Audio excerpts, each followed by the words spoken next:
مہینوں کے نام کی وجہ۔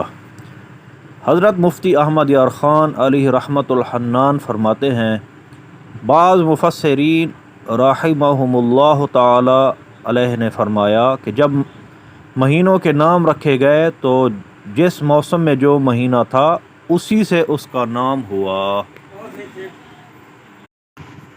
جو مہینہ گرمی میں تھا اسے رمضان کہہ دیا گیا، اور جو موسم بہار میں تھا اسے ربیع الاول، اور جو سردی میں تھا جب پانی جم رہا تھا اسے جمادی الاولیٰ کہا گیا۔ اسلام میں ہر نام کی کوئی نہ کوئی وجہ ہوتی ہے اور نام کام کے مطابق رکھا جاتا ہے۔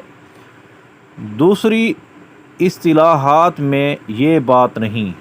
ہمارے یہاں بڑے جاہل کا نام محمد فاضل اور بزدل کا نام شیر بہادر ہوتا ہے، اور بدصورت کو یوسف خان کہتے ہیں۔ اسلام میں یہ عیب نہیں۔ رمضان بہت خوبیوں کا جامع تھا، اس لیے اس کا نام رمضان ہوا۔ تفسیر نعیمی جلد 2 صفحہ نمبر 205۔ صلو علی الحبیب صلی اللہ تعالی علی محمد صلی اللہ علیہ وآلہ وسلم۔